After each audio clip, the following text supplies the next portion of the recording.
नमस्कार, संध्या वंदन। Society of career technology एवं जन विकास महासभा द्वारा आयोजित इस जूलॉजी क्लास के 117 एपिसोड में आज 9 सितंबर 2020 में आपका स्वागत है। अभी तक हम लोगों ने फिजियोलॉजी में डाइजेशन, रेस्पिरेशन, सर्कुलेशन की स्टडी की। अब इसके बाद नंबर आता है एक्सक्रीशन। एक्सक्रीशन क्या है? हमारे शरीर में मेटाबॉलिज्म के बाद जो भी वेस्ट प्रोडक्ट बने उसको शरीर को बाहर करने की क्रिया को एक्सक्रीशन कहते हैं। सवाल उठता है कि वेस्ट प्रोडक्ट क्या है? हमारे लिए यूरिन के साथ बाहर जाने वाला यूरिया वेस्ट प्रोडक्ट है, लेकिन वहीं मिट्टी के अंदर वो खाद का काम करता है और पौधे के लिए वो भोजन है। तो वेस्ट का मतलब ये है कि यदि किसी भी वस्तु के लिए उसको इस्तेमाल कर सकने के लिए हमारे शरीर में एंजाइम सिस्टम है, तब तो वो हमारे लिए फ़ायदे की चीज़ है। और यदि उसके बारे में उसमें जो भी potential energy, chemical bond energy में छिपी हुई है, यदि उसको इस्तेमाल कर सकने के लिए हमारे पास सिस्टम नहीं है, तो हमारे लिए वो वेस्ट हो जाता है।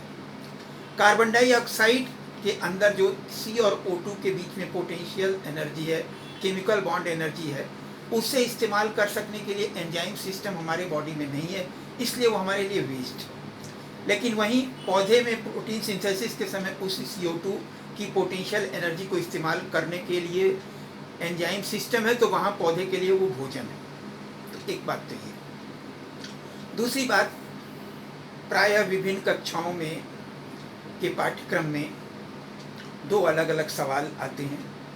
एक तो है मेथड्स ऑफ नाइट्रोजनस एक्सक्रीशन और दूसरा urine formation. Methods of nitrogenous excretion biochemistry का टॉपिक है। बायोकेमिस्ट्री के साथ पढ़ते हैं हम लोग।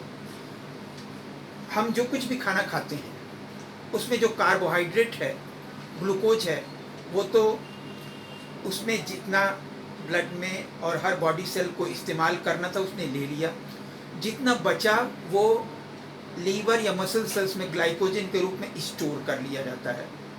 फैट जो भी हम लेते हैं उसमें से जितना हर सेल को ज़रूरत है, हर शरीर के अंग को ज़रूरत है, उसने लिया। बाकी जितना बचा हुआ था हमारे स्किन के नीचे सबक्यूटेनियस फैट एडिपोज टिश्यू के रूप में स्टोर हो जाता है, और जब ज़रूरत पड़ती है तो उस भंडार घर में से ले लिया जाता है। प्रोटीन के डाइजेशन के बाद एमाइनो एसिड्स बनते हैं। एमाइनो एसिड्स को स्टोर करने के लिए हमारे ब्लड में कोई भी, बॉडी में कोई भी स्टोरेज ऑर्गन नहीं है, तो जितना उस समय हर हिस्से को ज़रूरत पड़ी उसने एमाइनो एसिड्स को ले लिया। बाकी को रिटेन नहीं किया जा सकता और वो ब्लड के ऑस्मोटिक प्रेशर को बढ़ा देगा। इसलिए क्या होता है कि उसमें से फिर जो भागते भूत की लंगोटी भली जितना हिस्सा इस्तेमाल किया जा सके उसको इस्तेमाल कर सकने लायक कंपाउंड में बदल लिया जाता है। जो नहीं इस्तेमाल हो सकता है बिल्कुल ही, उसे फिर वेस्ट प्रोडक्ट में बदल दिया जाता है। जैसे कुछ जलीय प्राणी सीधे सीधे सरप्लस एमाइनो एसिड्स को एमाइनो एसिड के रूप में ही शरीर के बाहर कर देते हैं, तो उन्हें एमाइनोटेलिक कहते हैं। कुछ जलीय प्राणी ऐसे हैं जिसमें उसमें से उसे एमिनो ग्रुप को अलग करके अमोनिया बना दिया जाता है, और वो अमोनिया फिर पानी में घुल करके अमोनियम हाइड्रोक्साइड बनता है, पानी के साथ बाहर किया जाता है, तो उसे एमोनोटिलिक कहते हैं। एम्फीबियंस और मैमल्स में इसे एक और लेस टॉक्सिक कंपाउंड में यूरिया में बदल दिया जाता है, और वो यूरिया यूरिन के साथ बाहर जाता है। यूरिया कैसे बनता है? ऑर्निथीन साइकिल के द्वारा बनता है, या क्रेब्स हैंसलेट साइकिल के द्वारा। तो इसे तो हम जो है बायोकेमिस्ट्री में डिस्कस करेंगे। जो दूसरा सवाल आता है वो है यूरिन फॉर्मेशन। तो यूरिन फॉर्मेशन के लिए हमारे शरीर में दो सेम के बीच की आकृति की किडनी पाई जाती है, और इस किडनी में दो भाग होते हैं। एक जो बाहर की तरफ वाला हिस्सा है वो दानेदार सा दिखाई देता है सेक्शन में, जिसे कॉर्टेक्स कहते हैं, और दूसरा हिस्सा जो धारीदार दिखाई देता है उसे मेडुला कहते हैं। इस मेडुला हिस्से में आप देख रहे हैं कि करीब 18-20 कप जैसी संरचनाएं होती हैं, जिन्हें रीनल पिरामिड कहते हैं, और इनके अंदर दोनों किडनी में लगभग 1 मिलियन एक्सक्रीटरी यूनिट होती हैं जिन्हें यूरिनीफेरस ट्यूब्यूल या नेफ्रॉन कहते हैं। और यहाँ से फिर वो यूरिन इस यूरेटर के द्वारा जाता है, यूरिनरी ब्लैडर में इकट्ठा होता है और यूरिनरी ब्लैडर से फिर यूरेथ्रा से होकर के बाहर जाता है। किडनी की संरचनात्मक एवं कार्यात्मक इकाई है यूरिनीफेरस ट्यूब्यूल या नेफ्रॉन, जिसके दो भाग हैं। एक भाग तो गोल सा होता है जिसे मैल्पीजियन बॉडी कहते हैं। मैल्पीजियन बॉडी में पुनः दो भाग होते हैं। एक तो इस तरीके से कप की तरह से कप लाइक स्ट्रक्चर जिसको कहते हैं हम बाउमैन्स कैप्सूल, और इसके अंदर फिर एक खून की नलियों का एक जाल सा होता है जिसे कहते हैं हम ग्लोमेरुलस। ग्लोमेरुलस में ब्लड लाया जाता है एक आर्टरी के द्वारा जिसे अफरेंट आर्टेरियूल कहते हैं, और यहाँ से फिर ग्लोमेरुलस में टहलने घूमने के बाद ये फिर यहाँ से वापस होता है इफरेंट आर्टेरियूल के द्वारा।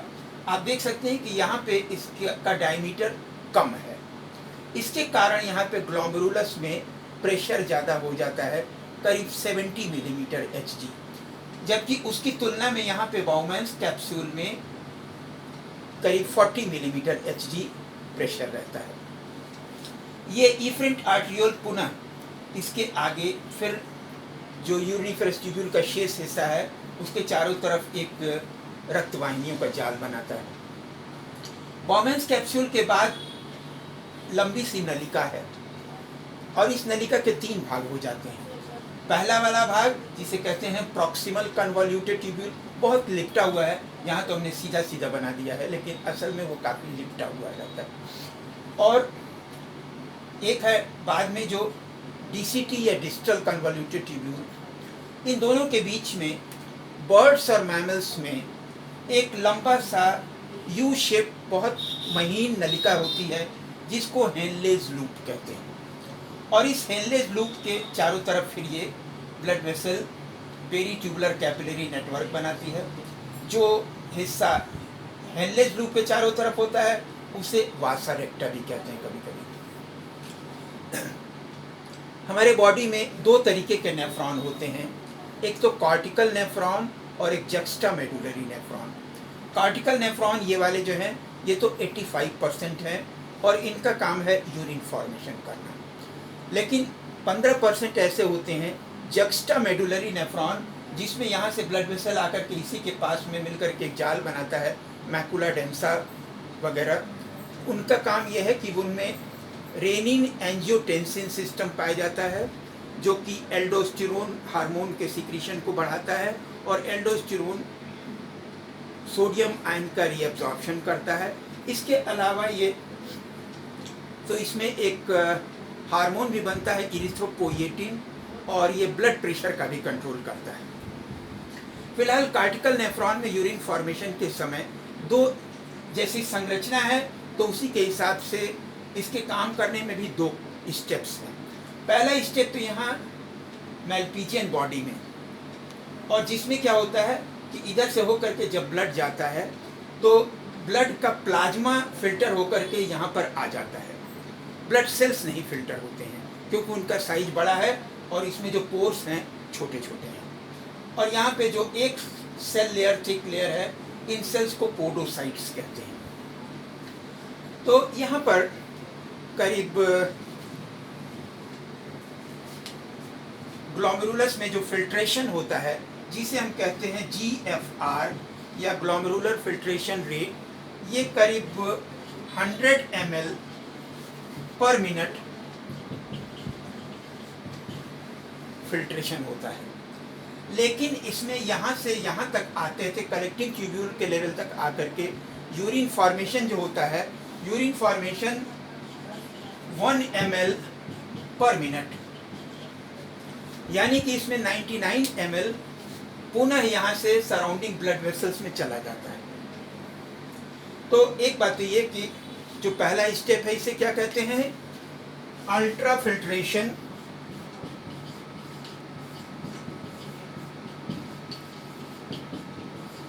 या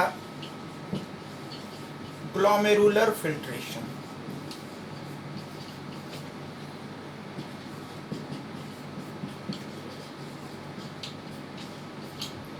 और इसके बाद जो ये फिल्ट्रेट है, इसमें अब दो बातें हैं, कुछ तो ज़रूरत की चीज़ें हैं, कुछ जो है गैर ज़रूरत की चीज़ें हैं। पानी एक तरफ, कुछ हिस्सा पानी का तो ज़रूरत का है, तो उसको रीएब्जॉर्ब कर लिया जाता है सराउंडिंग ब्लड में।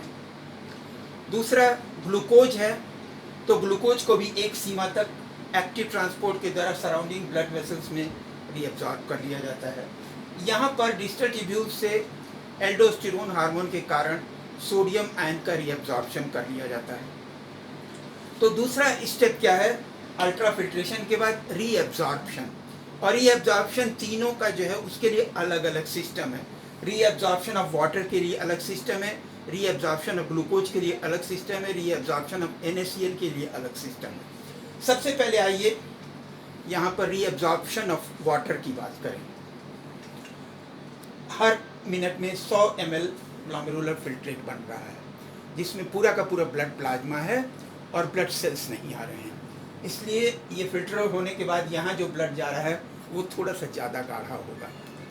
अब यहाँ पर अब आप देखिए, यहाँ पर यदि हम ये मान लें कि ब्लड में 50% प्लाज्मा है और 50% सेल्स हैं, तो यहाँ पर क्या है, फिल्ट्रेट में 100% प्लाज्मा है। 100% प्लाज्मा में चलिए सॉल्यूट थोड़ा सा कम कर लें, 2-3%, तो 97% के करीब वाटर है। और यहाँ सराउंडिंग ब्लड वेसल्स में क्या है, ब्लड में 50% तो सेल्स हैं, 50% प्लाज्मा है। यानी कि पानी का कंसंट्रेशन यहाँ पर फिल्ट्रेट में ज़्यादा है, सराउंडिंग ब्लड वेसल्स में कम है। इसलिए इसी कंसंट्रेशन ग्रेडियंट के कारण यहाँ पे पानी एब्जॉर्ब होकर के सराउंडिंग ब्लड वेसल्स में चला जाता है।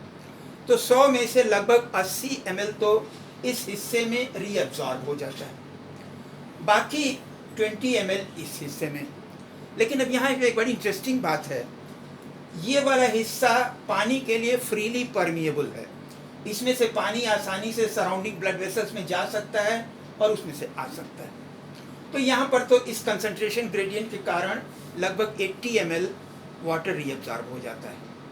लेकिन ये वाला जो हिस्सा है डिस्टल ट्यूब्यूल, ये पानी के लिए इम्परमिएबल है नॉर्मल कंडीशन में, और जब ज़रूरत पड़ती है तब थोड़ी देर के लिए उसे परमिएबल बना दिया जाता है पोस्टीरियर पिट्यूटरी के वैसोप्रेसिन या एंटी डाययूरेटिक हार्मोन ADH के असर से। तो अब आप सोचेंगे कि ऐसा क्यों किया गया है। इसलिए किया गया है कि इसके द्वारा हम खुद ब्लड में पानी की मात्रा का भी नियंत्रण किया जाता है, ब्लड के ऑस्मोटिक प्रेशर का नियंत्रण किया जाता है, जिसे हम कहते हैं ऑस्मो रेगुलेशन। तो किडनी का काम दो है, एक तो यूरिन फॉर्मेशन भी है और ऑस्मो रेगुलेशन भी है। अब आप देखिए, इसमें इसकी दो स्थितियां हैं। मान लीजिए एक पार्टी में हम गए और उसमें छोले खाए, अब छोले में मिर्चा बहुत था, हमें पता नहीं था। अब क्या करते हैं हम, या तो इकट्ठे 2-3-4 गिलास पानी पी लेंगे, और या तो मौका मिले कि 2-4 गिलास हम सब पी लेते हैं। वो पानी गया ब्लड में पानी की मात्रा बढ़ गई, तुरंत पोस्टीरियर पिट्यूटरी को खबर गई, उसने ADH का सिक्रीशन कम कर दिया। जब ADH का सिक्रीशन कम कर दिया तो ये वाला हिस्सा पानी के लिए इम्परमिएबल रह जाएगा, और यहाँ से अब पानी का रीअब्जॉर्प्शन नहीं होगा। तो जब यहाँ से पानी का रीअब्जॉर्प्शन नहीं होगा तो अधिक पानी जो है यूरिन के साथ बाहर चला जाएगा। अब जरा दूसरी स्थिति देखिए, मान लीजिए गर्मी के दिन में हम कहीं बाहर घूमने जा रहे हैं और 3-4 घंटे तक हमें पानी पीने को नहीं मिला, पसीने के द्वारा काफ़ी पानी का लॉस हो गया, तो ब्लड में पानी की मात्रा जरा से भी कम हुई, तुरंत खबर गई फिर पोस्टीरियर पिट्यूटरी को, और पोस्टीरियर पिट्यूटरी ने अब एंटी डाययूरेटिक हार्मोन का सिक्रीशन बढ़ा दिया। जब बढ़ा दिया तो उसने इस हिस्से को पानी के लिए फ्रीली परमिएबल बना दिया। जब फ्रीली परमिएबल बना दिया तो यहाँ से अब थोड़ा और अधिक पानी रीअब्जॉर्ब हो जाएगा, और अधिक पानी रीअब्जॉर्ब हो जाएगा तो क्या होगा, यहाँ पर यूरिन के साथ कम पानी का लॉस होगा। तो इस तरीके से किडनी जो है ब्लड में पानी की मात्रा का भी बड़ी खूबसूरती से नियंत्रण करती है। और 1956 में विर्ज ने एक सिद्धांत दिया, counter current theory. Counter current theory का मतलब यह है कि जब कहीं भी हमारे शरीर में या कहीं भी प्रकृति में दो नलियां आसपास में बिल्कुल पास पास हैं और दोनों में तरल द्रव का प्रवाह जस्ट अपोजिट डायरेक्शन में है, तो इसे काउंटर करंट कहते हैं। यहाँ पे देखिए, ये दोनों नलिकाएं बहुत पास पास हैं, इसमें तरल का प्रवाह इधर से इधर हो रहा है और इसमें इधर से इधर हो रहा है। इधर क्या हो रहा है कि इधर आते आते इसमें से पानी का रीअब्जॉर्प्शन होता जा रहा है, तो पानी का रीअब्जॉर्प्शन होता जाएगा तो ये गाढ़ा होता चला जाएगा। यहाँ पर ग्लोमेरुलर फिल्ट्रेट का कंसंट्रेशन करीब 200 से 300 मिली ऑस्मोल्स पर लीटर था, यहाँ तक पहुँचते 2000 से 3000 मिली ऑस्मोल्स पर लीटर हो जाता है, गाढ़ा हो जाता है। लेकिन अब इसका जब यहाँ से इधर आता है तो क्या होता है, एल्डोस्टेरोन हार्मोन के असर से यहाँ पे सोडियम क्लोराइड का रीअब्जॉर्प्शन होता है, सोडियम आयन का रीअब्जॉर्प्शन होता है, पोटेशियम आयन को बाहर जाने दिया जाता है। तो जब इसमें से सोडियम आयन का रीअब्जॉर्प्शन होगा तो यहाँ से आते आते इधर पे फिर से इसका गाढ़ापन कम होता चला जाता है, ये पतला होता चला जाता है। एक बात। अब तीसरा है ग्लूकोज। इस ग्लोमेरुलर फिल्ट्रेट में, ब्लड में आप जानते ही हैं कि blood normal blood glucose level की मात्रा 80 से लेकर के 140 और मैक्सिमम 180 मिलीग्राम पर 100 ml तक होती है। तब तक क्या होता है कि जितना भी ग्लूकोज है इस ग्लोमेरुलर फिल्ट्रेट में, वो सराउंडिंग ब्लड वेसल्स में एक्टिव ट्रांसपोर्ट के द्वारा रीअब्जॉर्ब कर लिया जाता है और यहाँ पे यूरिन के साथ ग्लूकोज का लॉस नहीं होता है। लेकिन इसकी भी एक सीमा है, 180 मिलीग्राम पर 100 ml से ज़्यादा हुआ तो कुछ ग्लूकोज जो है, अब सीधी सी बात है कि चाय की छन्नी से आप चाय छान रहे हो, एक गिलास या एक केतली, तब तक तो ठीक है, लेकिन एक बाल्टी आप छानने लेंगे तो कैसे काम चलेगा। तो इसीलिए 180 मिलीग्राम पर 100 ml से ज़्यादा यदि ग्लूकोज हो जाता है तो कुछ ग्लूकोज यहाँ पे यूरिन के साथ बाहर जाने लगता है, जिसे हम कहते हैं ग्लाइकोसूरिया। और ये जानते हैं आप, डायबिटीज मेलिटस में होता है। इंसुलिन हार्मोन की कमी के कारण जो है ब्लड ग्लूकोज लेवल ज़्यादा हो जाता है, तब यूरिन के साथ जाने लगता है ग्लूकोज। इसके अलावा एक और चीज़ है, रीअब्जॉर्प्शन में तो जो ज़रूरत की चीज़ें थी यहाँ नलिका से सराउंडिंग ब्लड वेसल्स में रीअब्जॉर्ब हो गई। इसका उल्टा ट्यूबुलर सिक्रीशन। ट्यूबुलर सिक्रीशन में क्या होता है कि यदि ब्लड में अधिक एसिडिक या अल्कलाइन सब्सटेंसेस बन जाएं, हाइड्रोजन आयन या अमोनियम आयन बन जाए, तो वो इस तरीके की चीज़ें यहाँ से फिर ब्लड से इस ट्यूब्यूल में सिक्रीट कर ली जाती हैं, तो इसे ट्यूबुलर सिक्रीशन कहते हैं। तो ये हुआ यूरिन फॉर्मेशन। और बाद में यहाँ से फिर यूरेथ्रा से, शरीर से यूरिन को बाहर करने की क्रिया के लिए एक शब्द इस्तेमाल किया जाता है, मिक्चुरेशन। तो micturition is the property of getting wide of urine from our body. Thank you very much. आज के बाद बस इतना।